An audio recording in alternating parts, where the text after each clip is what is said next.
Bueno, continuamos con el verso 32. Verso 32, verse 32.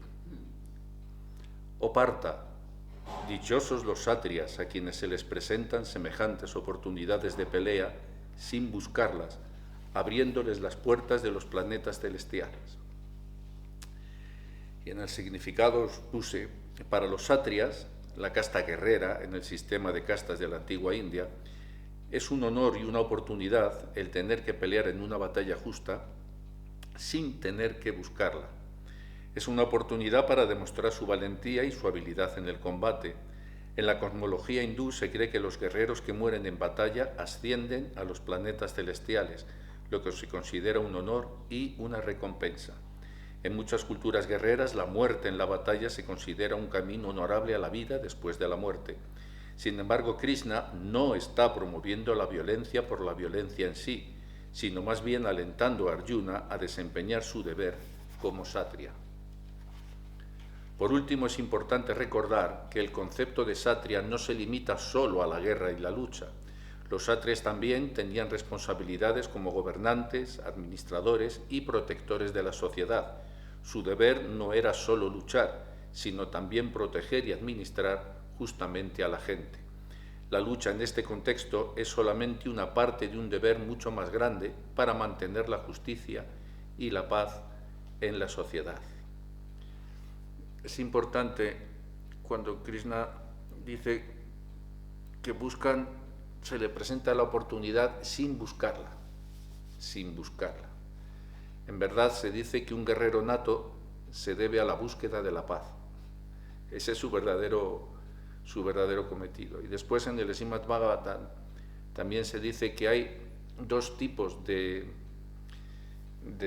devotos o dos tipos de almas que alcanzan la posición suprema o la autorrealización, y son el sabio que vida tras vida, dice así el Bhagavatam, ¿no?, que vida tras vida se dedica a la práctica de la vida espiritual, al estudio de las escrituras, a la meditación en ellas. Este lo obtiene también, y el otro, se dice textualmente, es el guerrero, el Kshatriya, que muere en el campo de batalla sin volver la espalda a su enemigo, en defensa de una sociedad más justa, quien entrega su vida por una causa noble. Entonces, él automáticamente obtiene el resultado del estudio analítico de todos los Vedas, por el sacrificio que ha hecho en esa entrega para proteger la sociedad. Justamente el problema que tiene el mundo actual es que anda como un pollo sin cabeza. Cuando le corta la cabeza a un pollo, el pollo sale corriendo, el cuerpo, y desangra todo, va tirando sangre por todas partes. ¿Por qué? Porque ya no quedan gobernantes sátrias. En la antigua cultura, los reyes santos eran quienes se encargaban del bienestar del pueblo. En mi libro, En el ojo del huracán, os explico muy bien. El personaje del rey Lahore es la encarnación perfecta del rey Kshatriya perfecto, ¿no?, de cómo se preocupa por el pueblo, por los problemas de cada uno de sus ciudadanos y cómo combate hasta la extenuación por defender su reino, por defender a los suyos. Entonces, cuando no hay administradores responsables, la sociedad es un desastre. El problema del mundo actual en donde vivimos no es que no haya brahmanas. Siempre vas a encontrar en algún rincón, siempre hay personas santas que están dedicadas a conservar el legado espiritual, en la cual tú puedes aprender, pero es extremadamente raro encontrar un kshatriya verdadero en esta época. Ese es el problema, que no hay verdaderos kshatriyas, ¿no?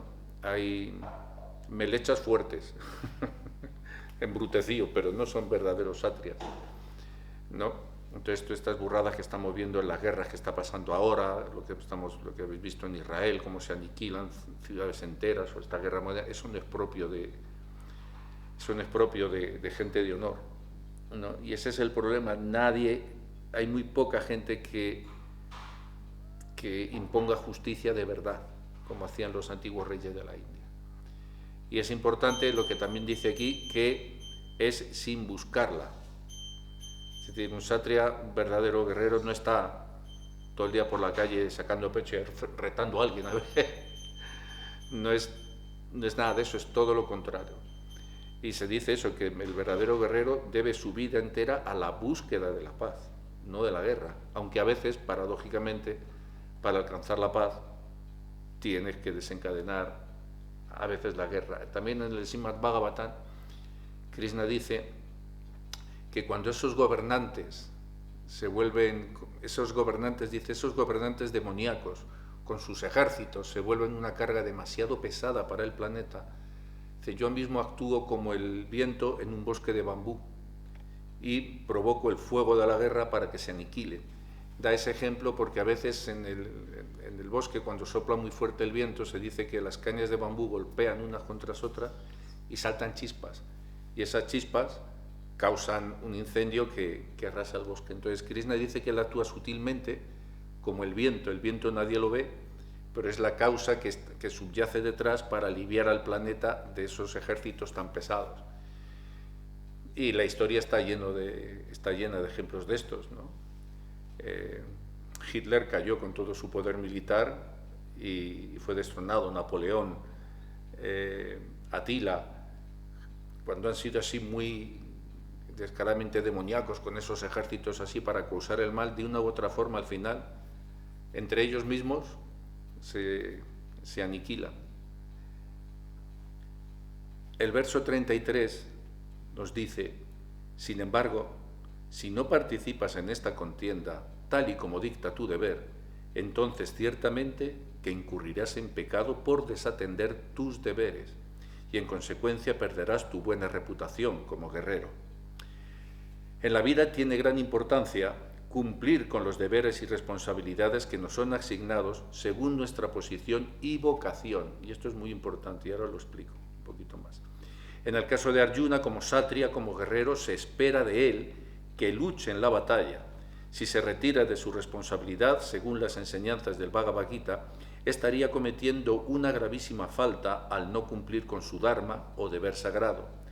La idea de dharma en la tradición hindú es muy importante, pues se asocia directamente con la correcta acción y el cambio moral.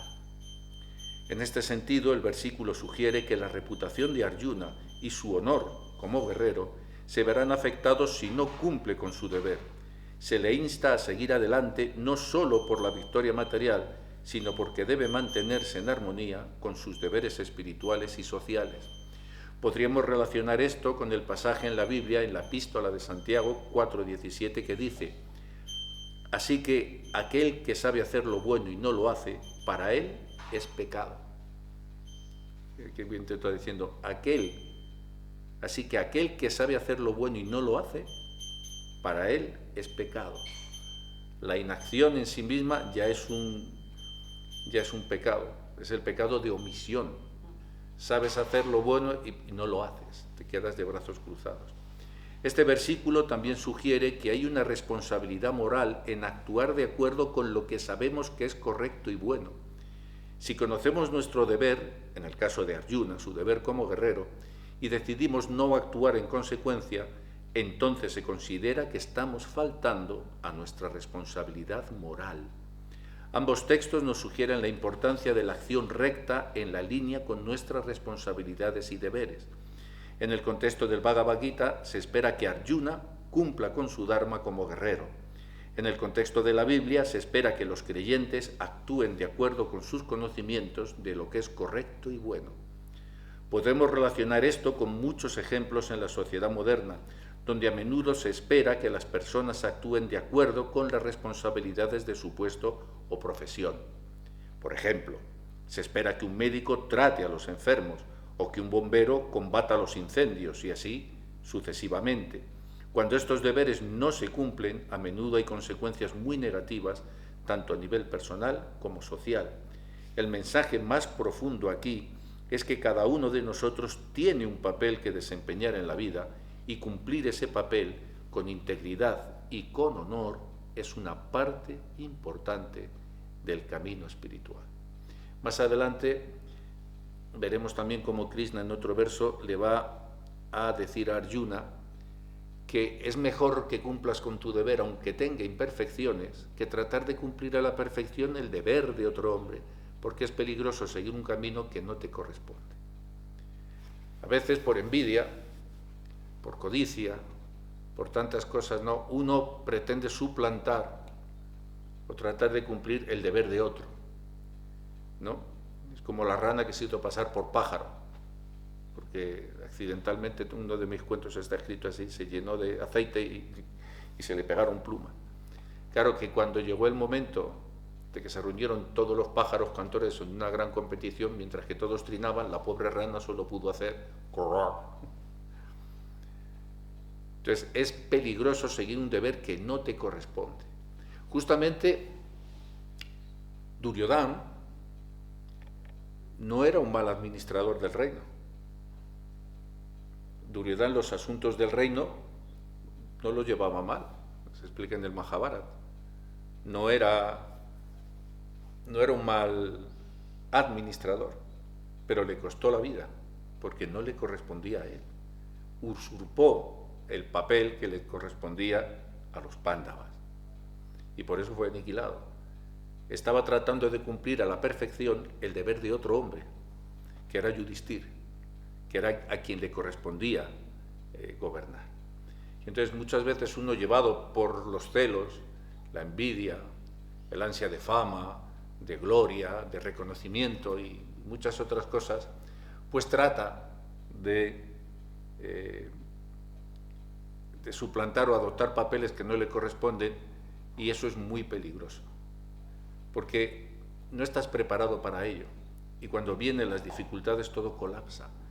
Y eso es lo que pasa, y lo vemos el ejemplo más palpable, ¿no?, en los políticos actuales, gente que no tiene una preparación, no han trabajado en nada en su vida, y de pronto están dando instrucciones, cómo se debe hacer esto o aquello. Yo me acuerdo en la universidad que tenía uno de los profesores que decía, aquí la gran desgracia que tenemos, decía, que damos empresariales, decía, y el tipo que da las clases de economía, de empresariales, no ha firmado un cheque en su vida, ni una letra de cambio, nunca ha estado al frente de un negocio. Entonces, ¿cómo alguien que no ha estado al frente de un negocio, solamente por la teoría, va a enseñar a otros cómo se lleva correctamente un negocio si no ha sido empresario, si no lo ha sido en su vida? Entonces, si tratas de meterte en el camino de otro, te estás poniendo en un peligro tremendo, porque no te corresponde. No te corresponde. Y antes o después, te va a venir la reacción. Antes o después te comes el pastel que has cocinado. Tú lo has amasado, pero al final la consecuencia viene. Se dice que la siembra es voluntaria, pero la cosecha es forzosa. Y Cristo dice también en el Evangelio, quien siembra vientos, recoge tempestades. Entonces, es muy importante. Y sobre todo, y esto es muy importante también, no acomplejarse o condicionarse, porque una vez piensa, no, que mi posición es inferior, yo me gustaría hacerlo de aquel. Cualquier cosa que te ha dado el Señor, si tú se lo ofreces al Señor, es gloriosa en sí misma. No hay más gloria en sentarse en un Vyasasana y predicar, como me toca hacer a mí por el engaño de mi maestro espiritual, que barrer el templo o que hacer cualquier otra actividad, porque no se espera menos del que hace eso. Pero para el Señor todo servicio es igual, exactamente igual. Entonces uno no tiene que tener esa codicia absurda, ¿no?, de yo hago esto, yo hago aquello, yo voy a hacer. Cualquier servicio que se hace de forma desinteresada para el Señor Supremo es más que suficiente. Krishna más adelante en el Gita te va a decir que aquel que me ofrece con amor y devoción, eso es la condición que te pone, con amor y devoción, una hoja, una flor o una fruta, yo lo acepto. No hay nadie más fácil de satisfacer que Krishna, no hay nadie más fácil de satisfacer que Dios. Dame una hoja, una flor o una fruta. Ya está. Y no te metas en el servicio de otro, porque entonces vamos a buscarle defectos a los demás. Hoy no has hecho esto correcto, uy, no has dejado lo otro tal, uy, entonces ya está. En vez de buscarte tus faltas, está buscando las de los demás. Y el que hace un servicio, pues lo hace lo mejor que puede y con lo que tiene. Y si accidentalmente, o cualquier cosa, o por falta de experiencia, o por falta de habilidad, hay algo que no es, que se puede mejorar, pues sencillamente con amor y con sosiego se dice, mira, he observado que pasa esto o haces esto, tal, y yo creo que, mira, sería mejor si en vez de así, pues lo haces asá, porque es más fácil, va a ser más fácil para ti, va a ser más fácil para todos. Pero uno no tiene que estar buscándole los defectos a los demás, estar pendiente de eso, ¿no? Porque al final, en vez de tener mente de mariposa, que en un campo de flores, que en un campo de excrementos busca una flor donde posarse, vas a tener mente de mosca que en un campo de flores busca una mierda donde parar. Y eso es lo que te va a terminar pasando. Y así estamos, venga a buscar defectos, venga a buscar defectos, venga a buscar defectos en los demás y descuidamos los nuestros. Y quien es muy riguroso nunca va a ser feliz, porque va a estar insatisfecho congénitamente. Nunca va a encontrar la felicidad. La tolerancia es el mayor don que uno puede desarrollar. Y justamente, hoy vamos a leer hasta el verso 38, que es muy importante, esto que le va a explicar ahora Yuna, nos explica muy bien en el verso 38 qué actitud debemos de tener. En el verso 34, Krishna dice, la gente siempre hablará de tu infamia, y para una persona respetable la deshonra es peor que la muerte. Para una persona respetable, no para un político de esta era porque le da igual. Ahora les digo yo algún día. Tienen el Bhagavad Gita en inglés, que lo tengo traducido. Esto nos lleva a reflexionar sobre la importancia y el valor que se le atribuye a la reputación y a la honra en algunas culturas y sociedades. En la Biblia encontramos un paralelismo en el libro de Proverbios 22:1, donde se dice, más vale una buena reputación que muchas riquezas. Gozar de buena estima vale más que plata y oro. Este versículo también muestra el valor de una reputación honorable y cómo se considera incluso más valiosa que la prosperidad material. Ambos versículos nos invitan a reflexionar sobre la importancia de vivir de manera honorable y respetable, ya que nuestra reputación puede influir en nuestras relaciones y cómo somos percibidos por los demás. Nos recuerdan que la integridad y la honorabilidad son imperativos en la vida y que debemos esforzarnos por preservar nuestra buena reputación. Pero esto ya se han encargado las redes sociales y toda la basura de demolerlo. Por eso, con toda esta basura que hay ahora, es muy fácil calumniar, es muy fácil acabar con la reputación de alguien y mentir descaradamente sobre alguien y divulgarlo.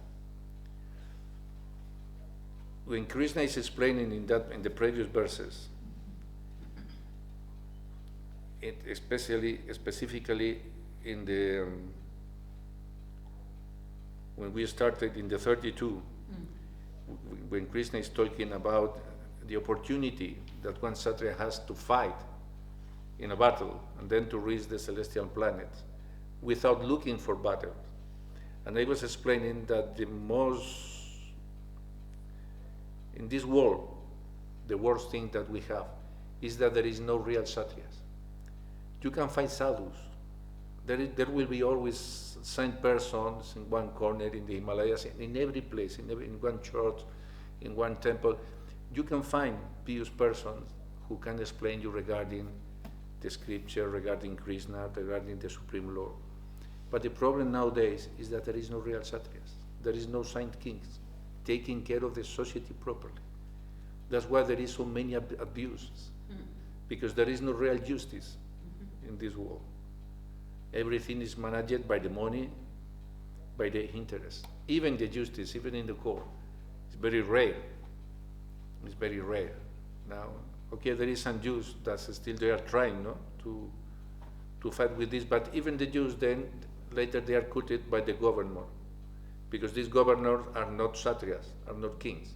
And then they use the power to forgive any sinful activity.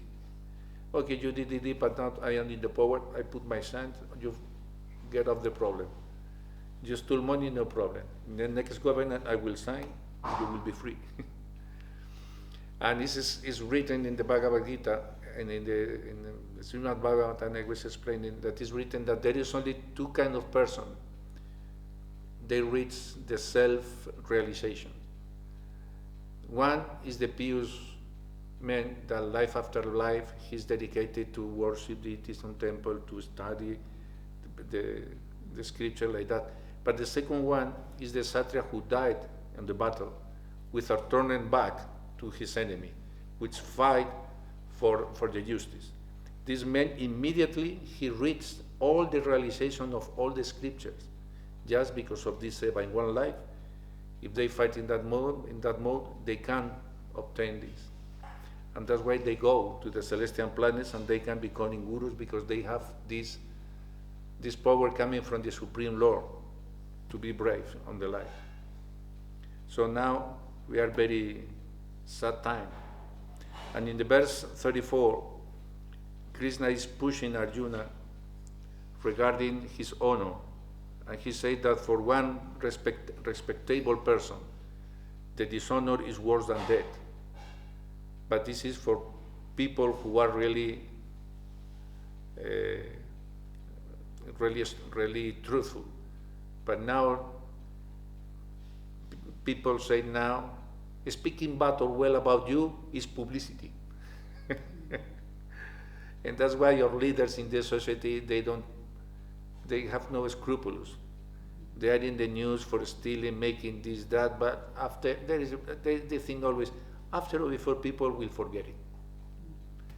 It's not going to pay attention to me during so many times. And now do it that these social media, you know, Facebook, Instagram, like this, that, you can spread all this seed all over the world. And then Krishna, in the next verses, are going to explain very clear what is the attitude that we must have in this situation. Y ahora Krishna en los siguientes versos va a explicar cuál es la actitud que debemos de tomar. En el verso 35, bueno, Krishna aquí continúa dándole argumentos a Arjuna como Kshatriya, no para pellizcarle así un poco la conciencia. Y en el verso 35 dice, los grandes guerreros pensarán que abandonaste el campo de batalla por causa del miedo. Y aquellos que te tenían en alta estima, así te considerarán un cobarde. Y esto es terrible. Un Kshatriya jamás puede ceder ante el miedo. Nunca debes de ceder al miedo. No significa que no tengas miedo, significa que tienes que sobreponerte al miedo. Y un verdadero Kshatriya nunca entra en combate con alguien al lado que diga, yo no tengo miedo, porque ese es un loco. Quien no siente miedo es un loco. Otra cosa es que te dejes controlar por el miedo, pero todo el mundo siente temor. Tus enemigos, verso 36, tus enemigos se referirán a ti con muchas palabras ásperas y desdeñarán tu habilidad. ¿Qué podría ser más doloroso para ti? Verso 37, oh hijo de Kunti, o bien eres matado en el campo de batalla y vas a los planetas celestiales, o bien triunfas y disfrutas del reino terrenal. Levántate pues con determinación y pelea. Y esto, levántate pues con determinación y pelea, es una instrucción que Krishna no se la está dando a Arjuna solamente en el campo de batalla, nos la está dando a todos nosotros, para la vida, exacto, para la vida. Nos quedamos en la cama acobardados, oh, mísero de mí, oh infeliz, como decía Segismundo, apurar cielos pretendo, qué delito cometí contra vosotros naciendo, ¿no? Así, en la queja perenne, ¿no? Y Krishna dice, levántate pues con determinación y pelea, no te acobardes ante la vida. In the verse 37, Krishna is pushing Arjuna to wake up, to fight, you know, then wake up with determination and fight. And this instruction is also for all the humans. It's not only for Arjuna.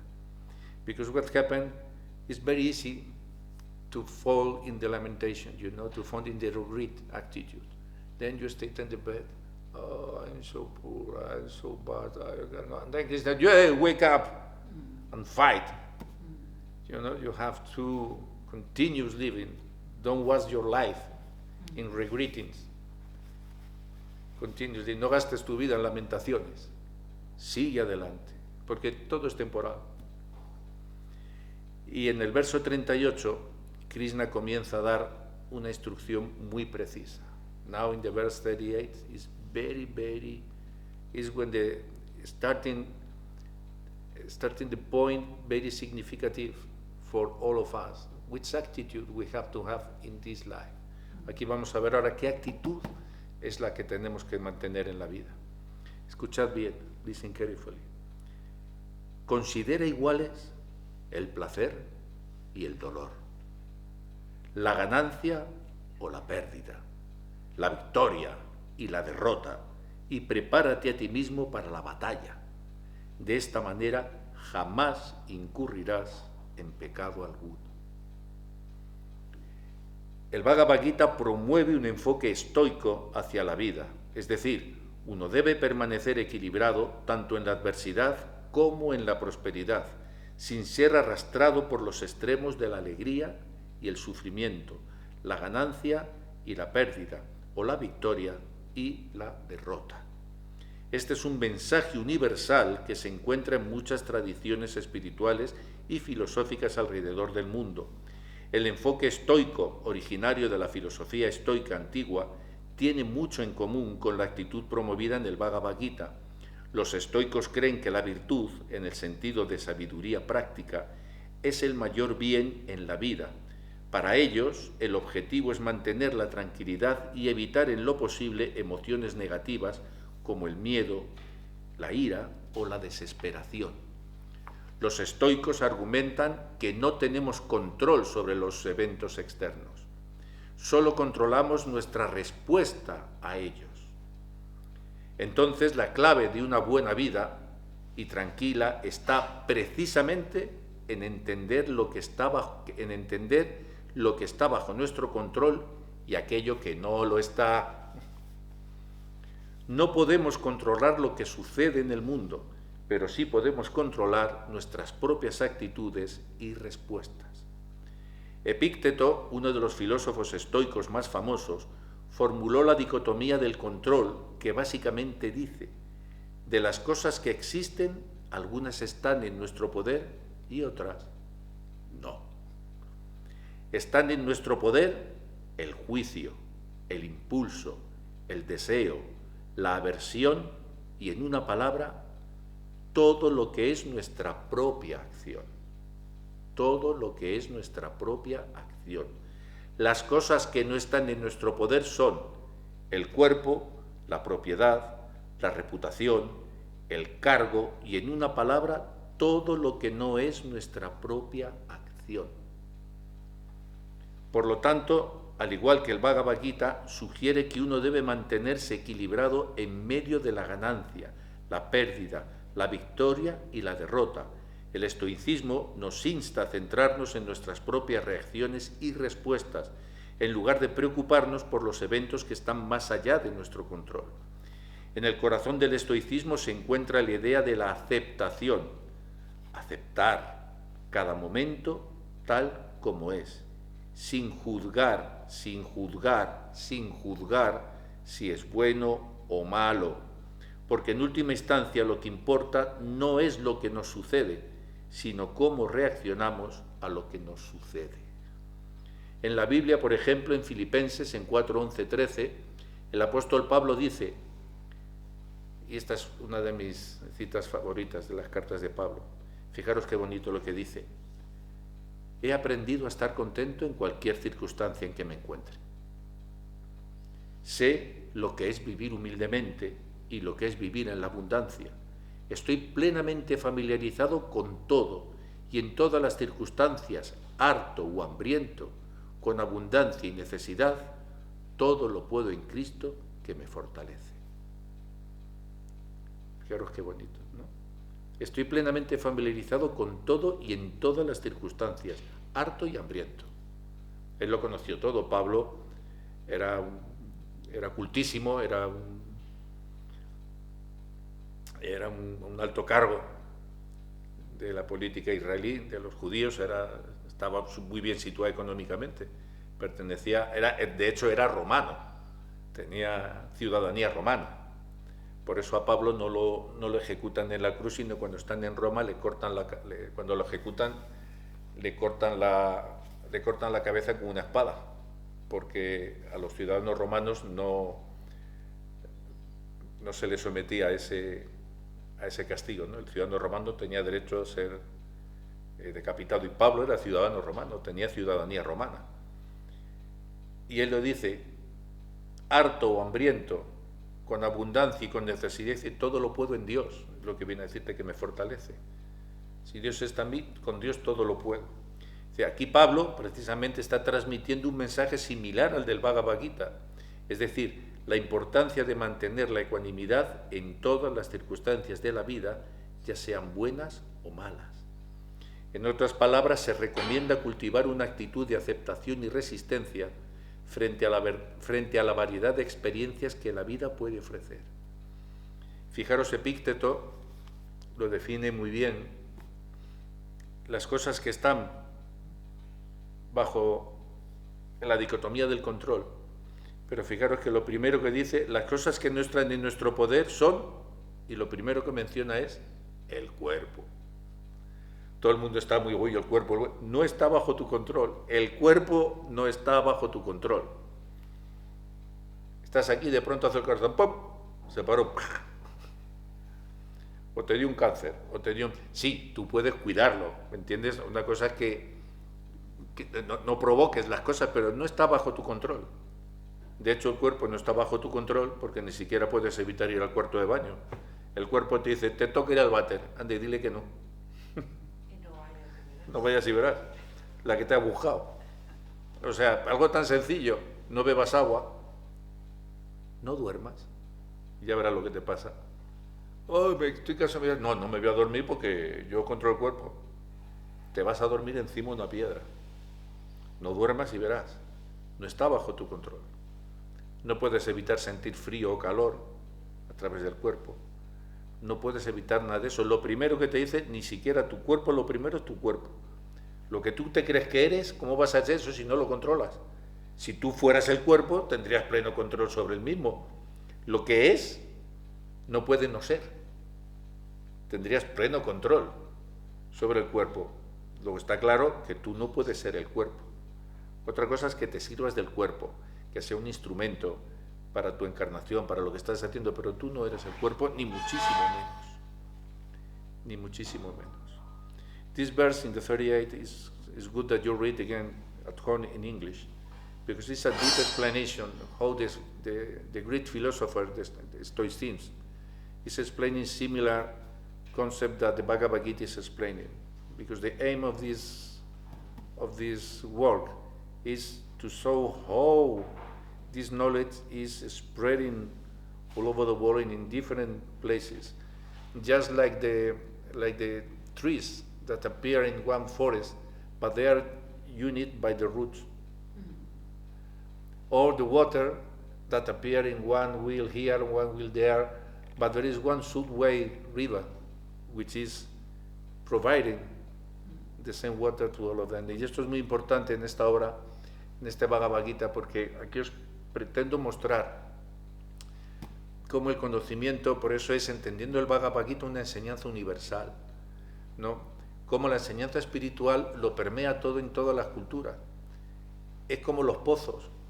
Tú puedes tener un pozo aquí, un pozo allá, un pozo en la 600 kilómetros más para allá, pero todo es la misma agua subterránea la que está proveyendo cada uno de los pozos. Tú no ves el río subterráneo, pero está ahí, es el agua subterránea, no es el pozo en sí.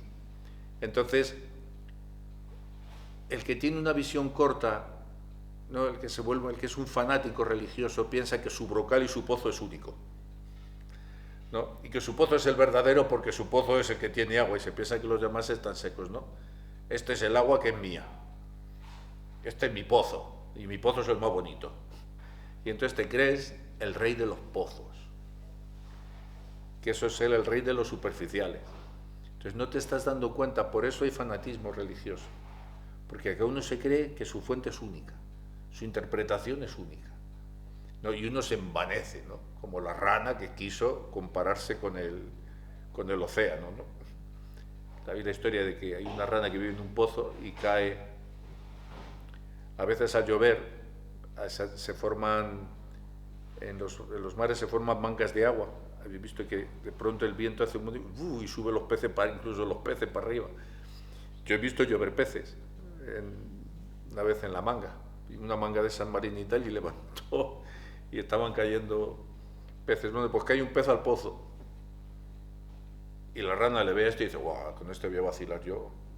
Entonces dice, mira lo grande que es el pozo. Y entonces el pez le dice, de donde yo vengo el océano es mucho más grande que el pozo, pero más grande que el pozo, eso puede ser. Y entonces la rana dice, y más grande que esto, y empieza a hincharse. Y el pez dice, claro, mucho más.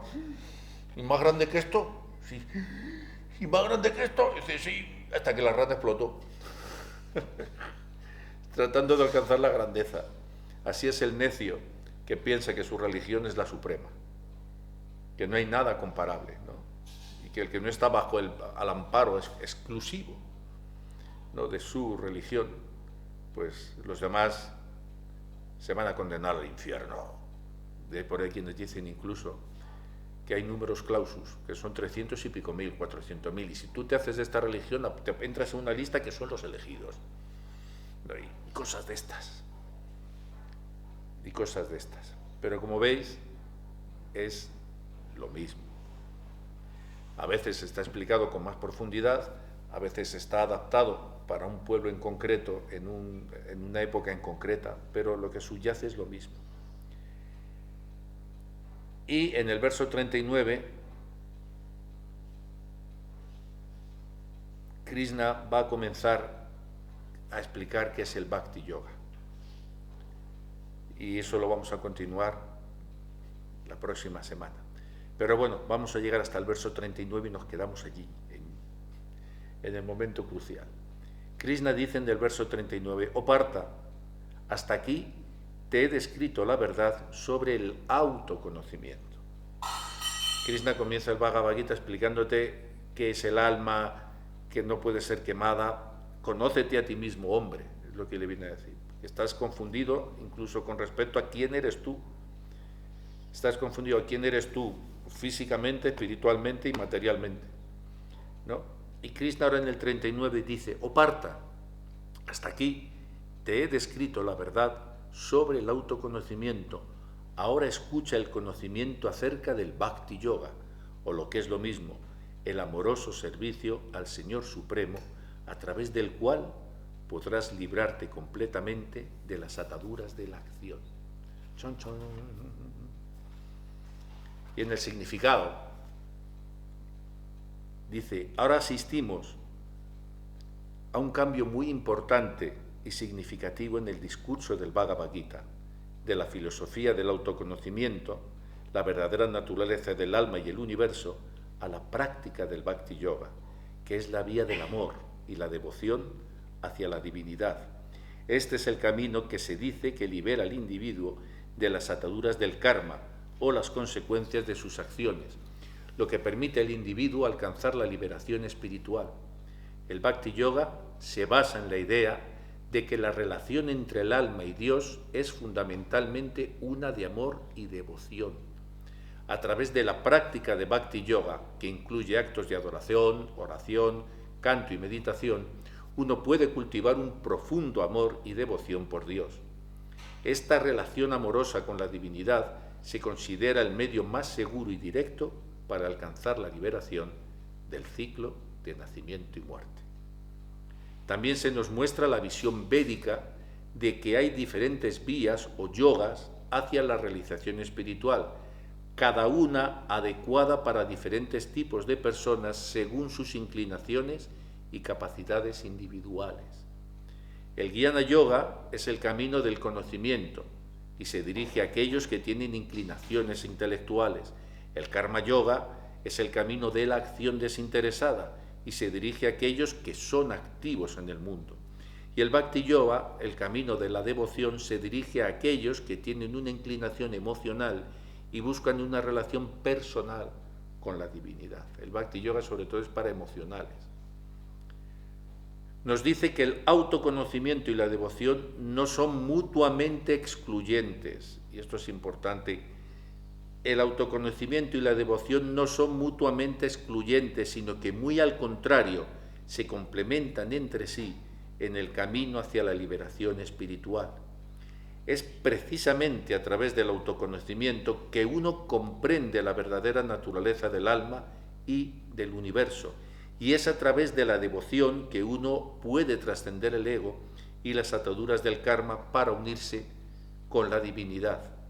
En el cristianismo, el concepto de amor a Dios como camino hacia la liberación y la salvación también es una enseñanza central. En el Nuevo Testamento de la Biblia, Jesús resume todos los mandamientos en dos grandes preceptos que giran en torno al amor. Estos se encuentran en el Evangelio de Mateo capítulo 22, versículos 37 y 40. Jesús le dijo: amarás al Señor tu Dios con todo tu corazón y con toda tu alma y con toda tu mente. Este es el primero y grande mandamiento. Y el segundo es semejante: amarás a tu prójimo como a ti mismo. De estos dos mandamientos depende toda la ley y los profetas.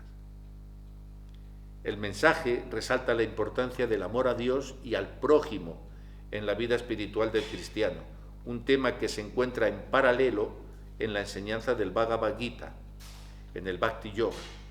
En ambos casos, la devoción amorosa a Dios, a lo divino, es vista como un camino hacia la liberación y la trascendencia espiritual.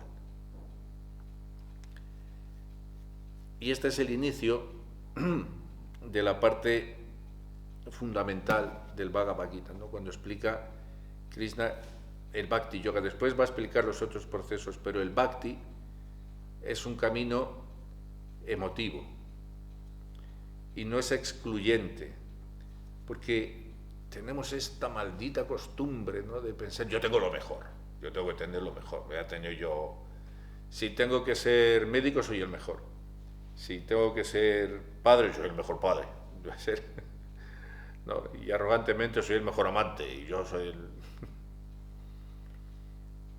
En el Señor nada de esto es así. Precisamente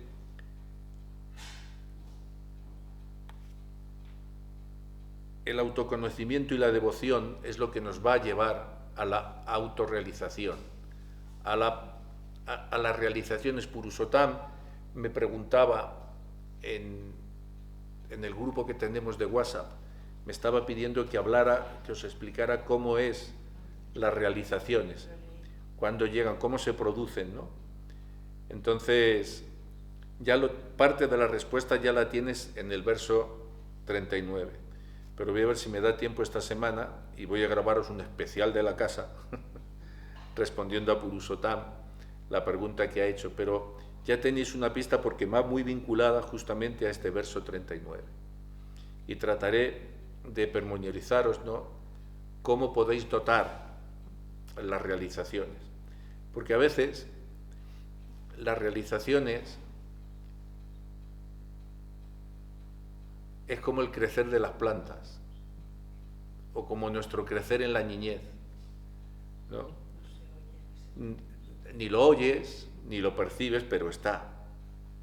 Y justamente a uno parece que no estoy creciendo, pero cuando te quieres dar cuenta ya le sacas la cabeza a tu papá y a tu mamá, cuando te alimentaste de forma apropiada. Entonces, la realización es silenciosa, tal como el crecer de las plantas. Es tan lento, uno no lo ve. A veces tenemos esta sensación, ¿no?, de que no avanzo, de que parece que estoy estancado, pero que va. Simplemente si echas la vista atrás y recuerdas cómo eras, cómo actuabas y lo que hacías hace años y cómo eres ahora, te das cuenta de que sí que está funcionando, de que sí que ha habido un cambio. Sí, obviamente estás siguiendo los principios como se tienen que seguir, ¿no? Estás llevando la vida espiritual con sinceridad, no por apariencias, no por integrarse en un grupo, no porque te digan Prabhu, porque te digan esto, porque te cuelgues un cordoncito, te pongas aquí las mujeres un cordón así rojo en la raya del pelo, que no es nada de eso. Que no es nada de eso. Que finalmente todo hombre tiene una relación íntima y única con Dios. Y se puede amar a Dios dentro o fuera de un proceso religioso. El proceso religioso simplemente te presenta a Dios. Pero Krishna después te lo va a decir más adelante: aquel que me ve a mí en todo y ve que todo está en mí, yo nunca le pierdo a él y él nunca me pierde a mí. Pero bueno, para contestar a Purushottam más ampliamente, os daré algunas pistas de cómo la realización se manifiesta o cómo bien. Porque también hay un riesgo de que uno inventa, se imagina. Tienes el deseo de tener esto o lo otro, entonces uno se inventa que ya Dios le habló y que ya escuchó la voz de los santos y poco menos, ¿no? Entonces hay que ser cauto con esto y sobre todo no tener deseo de exhibirse ni estar deseoso de mostrarles a otros, ¿no?, cuán avanzado estoy, ¿no? Gurudeva nos decía: nunca, jamás digáis a nadie cuántas rondas cantáis ni cuánto rezáis. No vayáis por ahí diciendo: yo es que hago 64 rondas y me echo mis... Cuando se te acerca y dices: yo es que rezo tanto al día, digo, tu rezo no vale para nada, compadre, para nada. Y Cristo te lo dice en el Evangelio: lo que haga tu mano derecha, que no se entere tu mano izquierda. Lo que hagas para Dios, entre Dios y tú, queda. No tienes que ir sacando pecho. Así que lo dejamos aquí en el verso 40 para la próxima semana. 45 minutos. Esto es lo que... Vamos ahora a 46. Esto es lo que debe de durar, en teoría, una exposición, una clase. Porque cuando pasas de 45 minutos, el umbral de atención decae. Y entonces, en vez de dar una clase espiritual, estás dando un discurso de Fidel Castro. Que se pasaba, le llamaban el vejiga de acero, porque se pasaba hasta 10 horas rajando sin parar. Ahora, si tenéis alguna pregunta.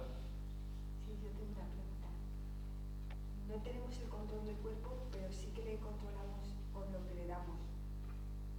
Porque hay gente que está gorda porque come mal o gratifica los sentidos de una manera inadecuada, y entonces ese cuerpo se pone enfermizo y pierde salud. Tú puedes, Aditi, obviamente, puedes ayudar al cuerpo, pero no lo controlas.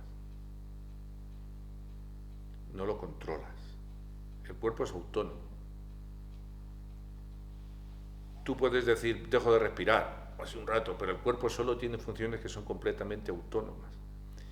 Y aunque te cuides mucho la salud, y aunque seas culturista y levantes pesas y hagas... Los culturistas se mueren también de un apretón. Otra cosa es que tú te lo pongas más fácil o te lo pongas más difícil. Hombre, Epicurio decía: mens sana in corpore sano. Tienes que tener una mente sana en un cuerpo sano. Eso no, claro que tienes que cuidar el cuerpo.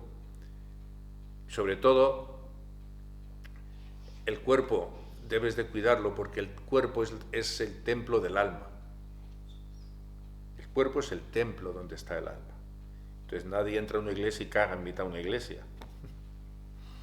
No hace eso. Entonces, claro, si tú metes intoxicantes, si contaminas el cuerpo, estás atormentando al alma que está dentro del cuerpo. Pero el control último del cuerpo no lo tenemos. Aditi, tú no eliges si vas a dormir bien una noche o no. Tu mente, tu problema, tu cerebro es el que te lo va a imponer. Tú puedes ayudar al cuerpo. Con tu actitud puedes cambiar cosas, ¿no? Yo mismo, perdonadme la modestia, soy un ejemplo de ello. Yo tengo una prueba de una electromiografía.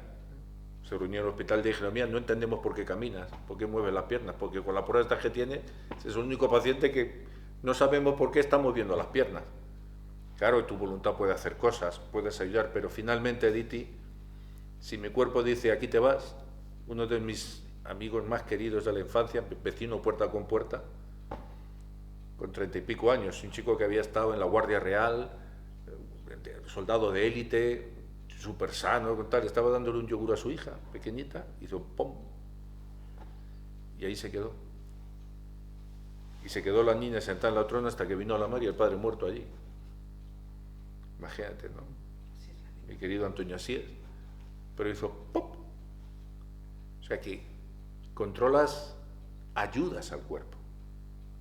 Pero lo último, Cristo te dijo, no está en vuestro dedo, no está en vuestro poder añadir un solo día a tu vida. No lo tenemos. Y el cuerpo, aunque tú leyes, te está controlando a ti. Ya te he dicho el ejemplo, no puedes evitar ir al cuarto de baño. No puedes evitar comer. Puedes ayunar, pero llega un momento, vas a tener que comer, tienes que beber. Estás sometido a las miserias del cuerpo. Luego ya veremos más adelante que hay 4 tipos de miseria, 3, adhyatma, dibhuta, didaiva. Las miserias que te produce este cuerpo, las miserias que te producen los demás seres que viven contigo, incluidos las moscas, los mosquitos y todo, y los devas, el viento, la lluvia, el frío, Tú puedes ayudar al cuerpo, pero vas a tener frío, vas a tener calor. Te puedes poner una manta, sí, te abrigas, ayudas al cuerpo, pero el cuerpo te hace sentir frío. ¿Quién controla el cuerpo? El cuerpo está controlado por los envidiosos, por el Señor Supremo. Las energías, todo lo que pasa en el cuerpo, el control último, lo tienen los administradores del universo, lo tiene el Señor Supremo. A nivel subatómico, a nivel cuántico, todo se está moviendo ahí. ¿Y dicen que el cuerpo sabe sanarse a sí mismo? Hasta cierto punto. Claro que lo hace. Son los devas también. Tú tienes varices internas en el intestino, el cuerpo trata de repararse a sí mismo. Cuando te cortas, es fácil, te haces un corte y sin que tú hagas nada, van a llegar las plaquetas y van a tapar la salida de la... Tú no dices, plaquetas, acudid a mi dedo que me estoy desangrando. Pero hay que contenerle y hay que educarlo. Lo que pasa es que hay que cuidarlo. ¿Y educarlo?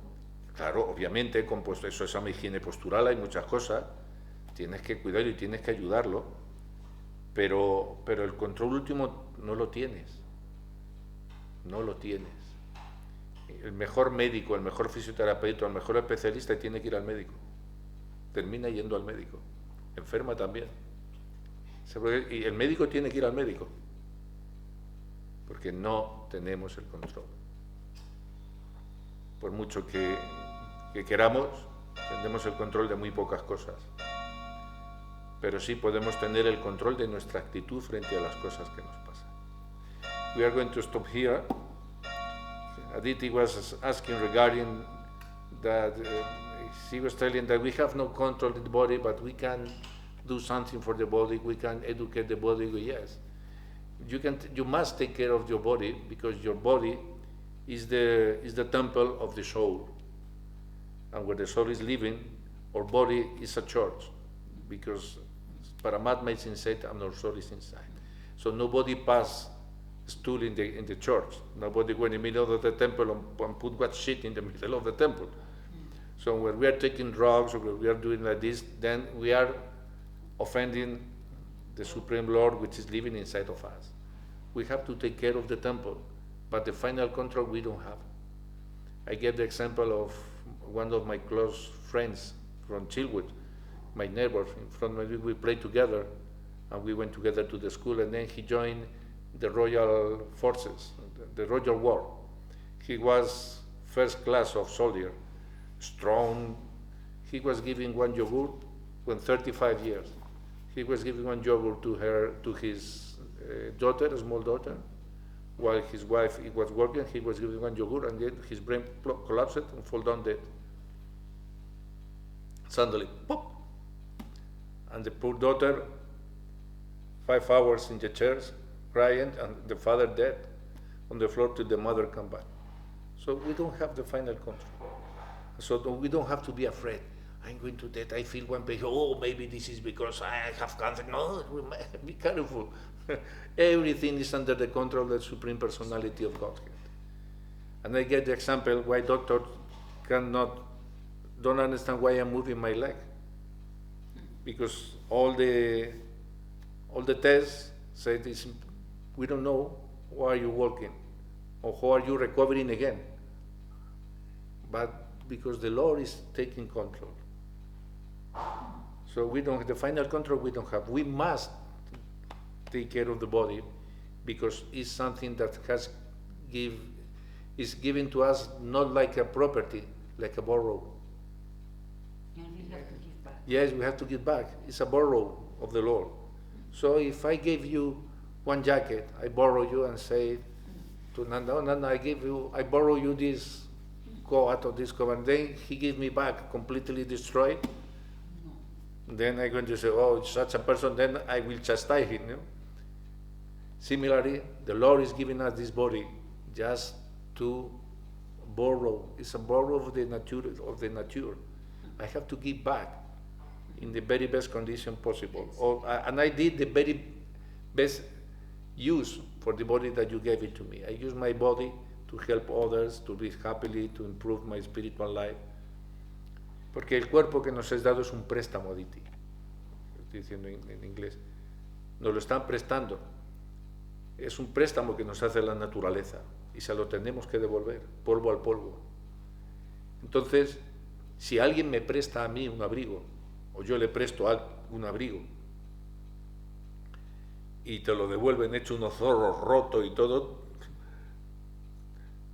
no vas a volver a hablar a ese amigo tuyo, le vas a recriminar, le vas a decir, oye, pero ¿cómo haces esto? Similarmente, si uno utiliza la forma humana para malos hábitos, para tomar drogas, para tomar alcohol, para degradarse, obviamente el dueño de todo, que es el Señor Supremo, te va a pasar la cuenta. Y va a decir, ok, me has roto el traje, pagas peaje. Ok, pues venga, nos vemos la próxima semana. Gaura Premanande. Hari, Hari, Bol.